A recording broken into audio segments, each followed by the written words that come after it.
Welcome back to Drill's Garage. A few months back, if you guys have been watching my videos, you know that I built a safari car. Well, I ended up selling that car without even really trying. I got a phone call. Someone asked me if I wanted to sell it. They had a client who wanted a car, so it sold. Since then, I've been kind of wanting another one. So I have bought this 1980 911SC for that purpose. The story behind this car is that it belonged to a guy up towards Chattanooga, Tennessee over there. And the car actually belonged to his uncle who lived in Florida. So the uncle had a stroke. The uncle owned it for many years. He had a stroke, sold it to his nephew. The car had sat, so the nephew took it into the shop, spent $22,000 on getting the car back into roadworthy condition. Drove it around a little bit and I guess decided it was not for him, that he wanted something faster. So he told a friend of mine that he wanted to sell the car, who then called me and said, hey, I know you mentioned you were looking for a, kind of a mechanically solid yet cosmetically challenged car to build another Safari. I might have a car for you. So here it is. So last weekend I flew up to Chattanooga and picked up the car. Took it to Riverworks, an event held by Lee Keen and Nash of Auto House Social over there in northern Georgia. Attended the show with the car and then drove it home. Car made it home, no issues whatsoever. And here it is. So let me show it to you. Like I said, it's a 1980 911SC. I know it has the Euro side markers, but it is not a Euro car. It is a US car. It is a 1980, but yet it has a 1979 3-liter, which anybody who knows anything about these 3-liters is the one that has the big port heads and makes power. The engine runs great. I did a couple little tweaks to it, nothing major, nothing even worthy of note. But like I said, the car drove all the way from Chattanooga, Tennessee to South Florida without any issues whatsoever. Part of that $22,000 bill that the guy got included new brakes, all new brakes, and I mean new brakes, not rebuilt, but all new calipers, rotors, pads, all new shocks, just a bunch of stuff. I mean, 22 grand worth of stuff. So you can imagine they did go through it. They refinished the Fuchs. You can see the brand new calipers. Also, it's got a new set of Michelins on it. You can see back here also new brakes, new rotors. It's got, what else can I tell you? This spoiler here, if it is an OEM, an authentic spoiler, which I believe it is worth a good amount of money, because this is a 75 Carrera style deck lid. And with the metal framing, I would have to take this cover off here and check the part number. I'm sure it's there. I'm pretty certain. I mean, you can definitely see it's not a new deck lid by any means. And check out the motor. Look how clean it is. They did pull the motor out of the car, and they went through it. Obviously, you can see they painted this. I don't know, new warm-up regulator, all new fuel lines. I'm not sure if the injectors are new or not, but anyway, the motor does run great. This morning, I discovered a fuel leak right here, so I'm gonna have to fix that. That's on the return line. It's not a high pressure, but still, any fuel leak is a bad leak. So I don't know how long it's been like that.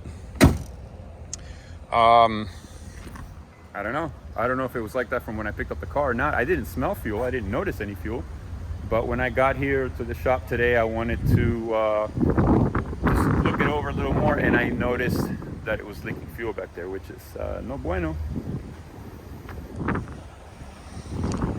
So you might be thinking, car looks awesome. Yeah, but it's not. And I'll show you why. The most obvious thing here is you can see the hood is not quite aligned. They didn't put the shims on the hinges to raise it up a little bit, so you can see it's a little bit lower. And I guess when they tried to open it up, yeah, they did a number on it. I don't think the hood flipped open while it was driving, but they definitely did a number on that hood there. Obviously you can see all the rock chips. and here as well, and you can see how it's been rubbing on this side as well. You can see that the hood sits lower than the fender. That created a little bit of rust right here. Nothing major, you know what I mean? I'm not even gonna worry about it. It's not worth worrying about, you know? It's got a little scratch here.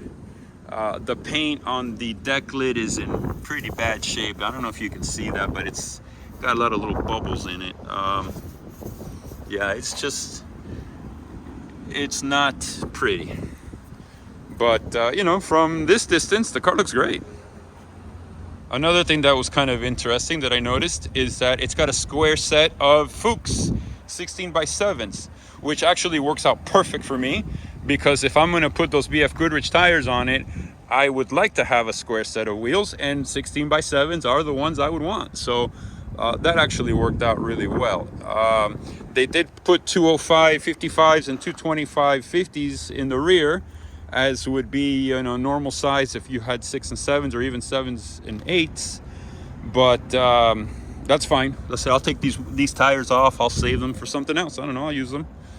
I actually have a set of wheels back there that I could put them on, so I'm not really worried about it. Another good thing that I noticed about the car is that it has headers.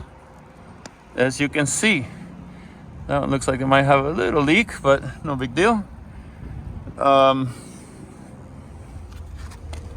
So I don't know if they're SSIs or just original, you know, pre-74 headers, and a Dansk exhaust. So it sounds pretty good. It runs strong. Oh, also right here it's got a little bit of rust, and the other door too. I'm not sure why exactly. The bottoms of the doors right there, as you can see. The rest of the car is solid, aside from, you know, the little bit of corrosion there, and on the two doors. But the more important thing, which is up here, it's solid, as you can see. Another thing that's cool is it's got the non-fog light valance up in the front there, which are kind of rare. Something else that's really cool about the car is that it has factory sports seats. Look at that. The interior is actually not too bad. It's a little dirty. It's got some dog hairs and stuff. Door panel's in good shape. That door panel's missing the pocket. I need to see if I can find one. I do have a lid. I know I have the lid, but I don't think I have a pocket. I gotta look. Sport seats are in great shape. It's got a Wevo shifter. It's got a Momo Mod 7 steering wheel. It's got a 1900 Premier radio that doesn't even work. It did work at first, and then I was messing with the fuses, and then I think it stopped working. But anyway, that radio needs to go. What else? I have not even bothered with the sunroof, so I can't say if that works. Back seats are in good shape. The rear grills there, not grills, but the, you know, what would be the rear deck is not in the best of shape, but I'm not worried about it. The dash is in good shape. So yeah, interior overall is pretty decent. Like I said, it's missing the pocket over here. What else can I show you? The car has just under 100,000 miles. It's got 99,445 miles. All the gauges work. And I don't know what else I can really show you about the interior, but it's pretty decent. I have to run that paint code and see what color that is. It's like a dark metallic gray. A friend of mine has one, and I think his is Shorts metallic, but I don't think this is Shorts metallic, but I could be wrong. Anyway, I don't know if the sunroof works. I'm not even gonna bother with trying. I'm gonna put a roof rack up here anyway, so I'm never gonna use that sunroof, so why bother? Let's check out the front.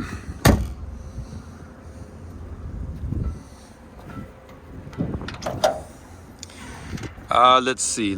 I don't know if that California tag, no, I don't think that was from this car. There's a Tennessee tag underneath there that was from this car. A couple of spacers that he gave me. I haven't even tried them. I don't know, whatever, they were in here. some manuals. Looks like a hood seal. And I have not, oh look, the original gear shift knob. That's kind of cool. I have not even looked at the spare tire. Oh yeah, look, it's got a spare tire. That's good.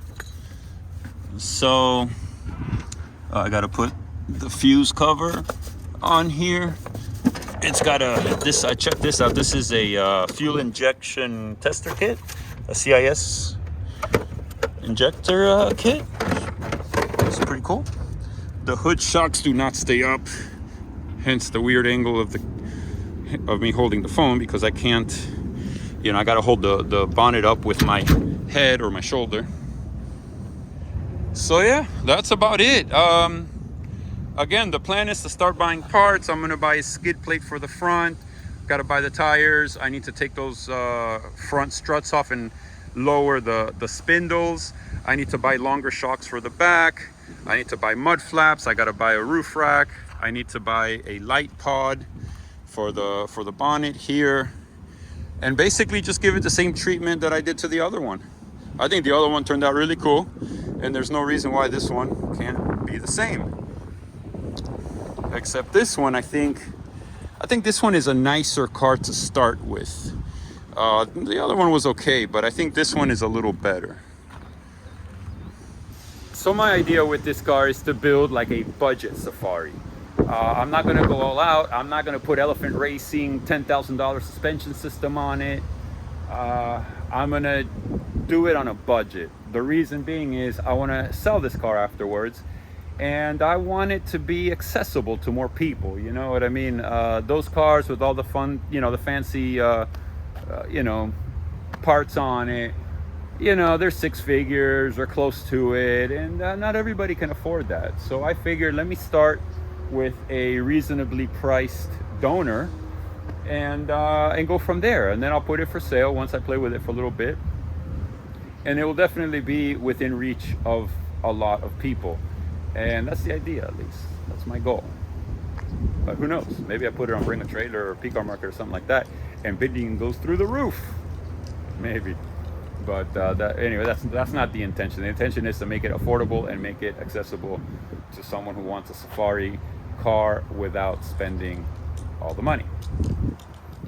And the reality is, when I had the other one, I could go everywhere the other Safaris went. You know what I mean?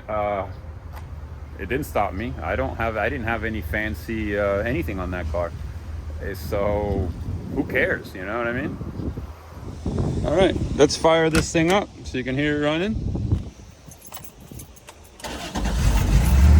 You can see it starts right up.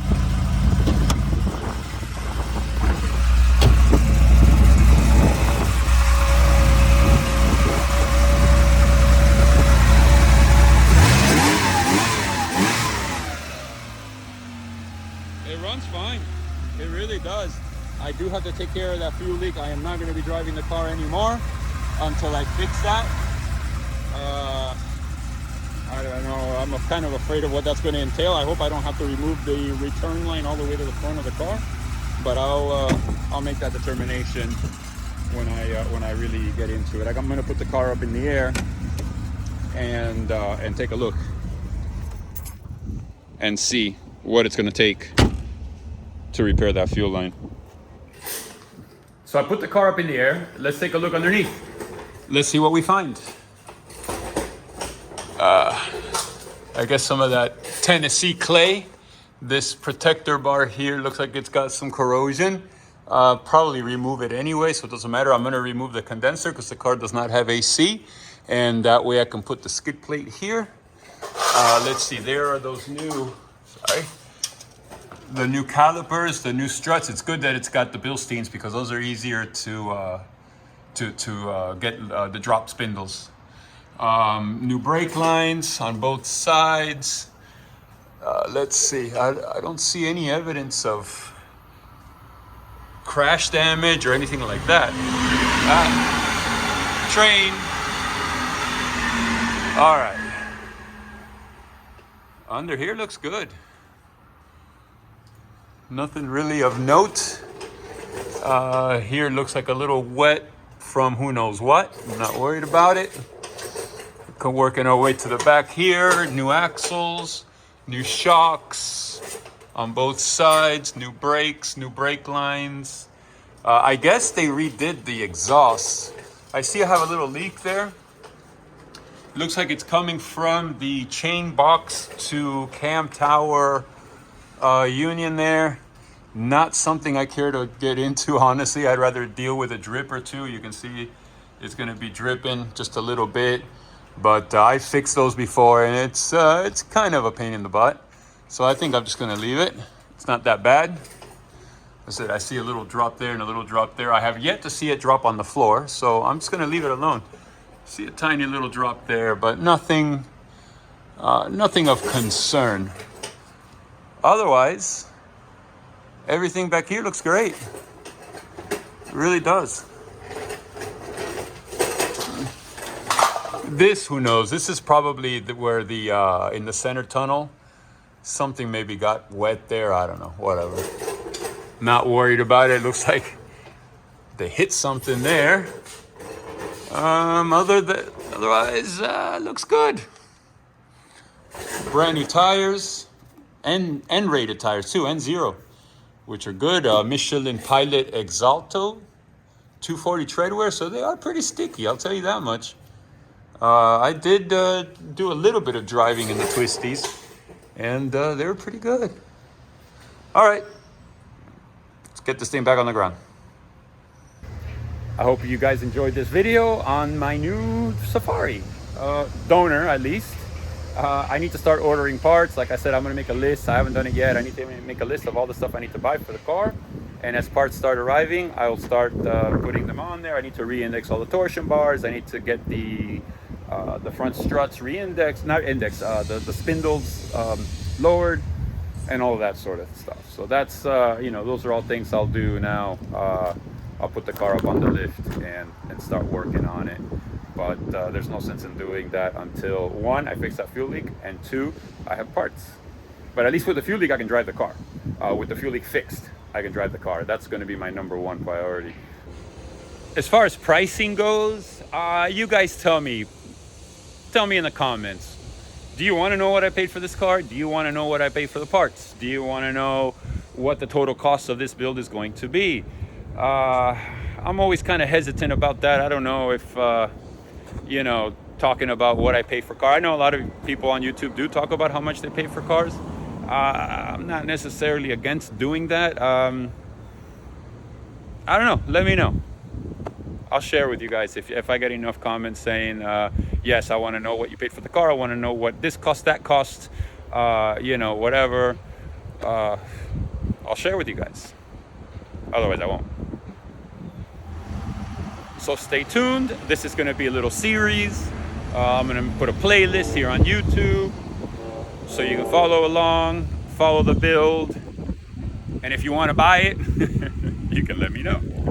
So hit the like button and the subscribe and the notification bell. And until the next time, I'm not sure when I'll make another video. I said there's not really much to do until I order some parts and the parts start arriving. So maybe what I'll do is I'll stockpile the parts and then kind of knock it out, But first things first, I need to make a list of all those parts I need to order and then start ordering them. So until the next time, stay tuned. There will be more on this car. Drola964, Drola's Garage on Instagram.